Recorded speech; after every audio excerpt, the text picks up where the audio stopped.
नमस्कार,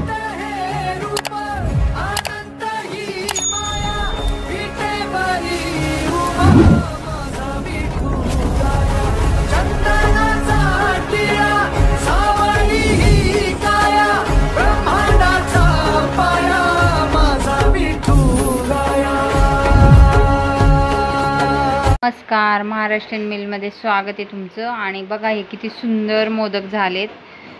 मी खोबरं आणि खोबऱ्याचे मोदक केलेत तळून। ते तुम्ही बघा आता मी कसे केलेत ते मी रेसिपी दाखवते तुम्हाला, बघा। आज ना तळून मोदक करणारे, त्यासाठी मला 1 वाटी मैदा घेतलाय। आता ह्याच्यामध्येच 1 वाटी मी गव्हाचं पीठ मिक्स करणार आहे आणि खोबरं, एवढं खोबरं खिसून घेणार आहे मी। आणि साखर तुम्हाला जसं जास्त गोड वगैरे लागत असेल त्या पद्धतीने टाका। आणि तेल लागणार आहे तळण्यासाठी। आणि ह्या पिठामध्ये घालण्यासाठी मला साजूक तूप 1 चमचा तूप लागणार आहे। जर आवडत असेल तर घाला, नसेल तर राहू द्या। हे खोबरं मी खिसून घेतलं आणि हा मैदा पण मी भिजवून घेतलं, त्यामध्ये थोडंसं गव्हाचं पीठ मळून मैदा भिजवून घेतलं। आता मी लाटते मोदक। लाटायचं आणि हे साखर पण मिक्स केली ह्याच्यामध्ये, बघा। जशी तुम्हाला चवीनुसार तुम्ही साखर मिक्स करू शकता। हे खोबरं खिसू शकता, नसेल तर मिक्सरवरनं काढलं तरी चालतं, जाडसर, जसं त्या तुमच्या आवडीप्रमाणे। आता हे लाटू आपण। हे मी कसे मोदक भरते, अशी पाळी लाटून घ्यायची आणि त्याच्यामध्ये आपल्याला जसं सारण जेवढं भरता येईल तेवढं भरायचं। तुमचा आकार तुमच्या मनाने करा, तुम्हाला जसं आवडतात तसे। आमच्याकडे खरं तर जरा मोठेच मोदक आवडतात, तरी हे छोटेच झालेत माझ्याकडनं, पण आमच्याकडे ह्याच्यापेक्षा मोठे केले ना तरी छान, मुलांना आवडतात आमच्या। मी असे मोठेच मोदक करत असते घरामध्ये। हे बघा, अशा पद्धतीने असं सर्व भरून घेणार आहे मी।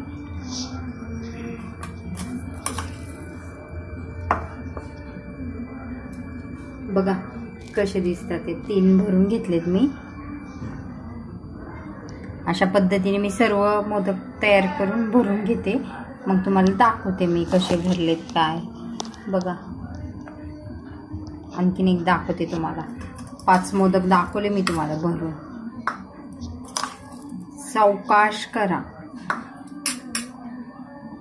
कारण काही वेळेस काय होतं, हे असं करायला गेलं ना आणि तुम्ही जर बारीक साखर वगैरे म्हणजे जास्त वेळ जर खोबऱ्यामध्ये ठेवली ना तर ती काय होतं, पाणी सुटतं त्याला आणि मग नंतर सगळं चिकट आणि मग तळायला गेलं ना तुम्ही तर ते व्यवस्थित होत नाहीत। मग तेलामध्ये तो फुटला जातो चिकट झाल्यामुळं, तर तसं व्हायला नको।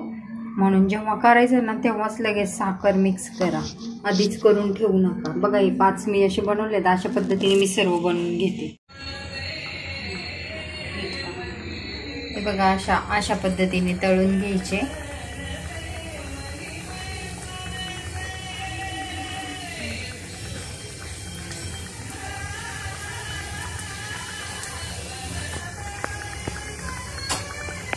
असं मंद गॅसवर तळा, छान कुरकुरीत होत तर सर्व साईडनी पलटून वगैरे। जास्त वेळ पण करून ठेवू नका, कारण काय होतं ते पाणी सुटलं की मग परत सगळं तेलामध्ये ते फुटलं जातं आणि मग ते व्यवस्थित होत नाही। तर हे अशा पद्धतीने छान तळा। जर क्रिस्पी जास्त आवडत असतील घरामध्ये तर जास्त आणखीन जरा लाल होईपर्यंत तळा।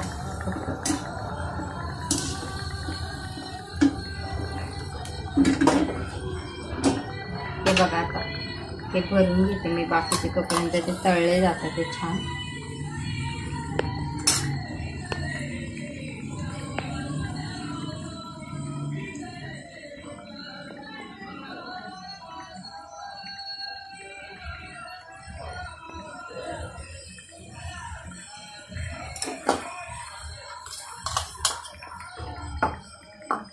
एक 21 मोदक करता, तुम्ही किती बनवता? आमच्याकडे 21 बनवतात। एक मीठ घालून बनवला जातो आणि अवश्य बनवा,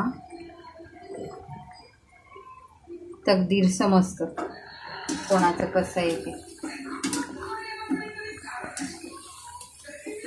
आणि सेम आकारात करा. मिठाचा जरी केला ना तुम्ही ते सेम आकारात करा. एक मिठाचा कराच आवश्यक.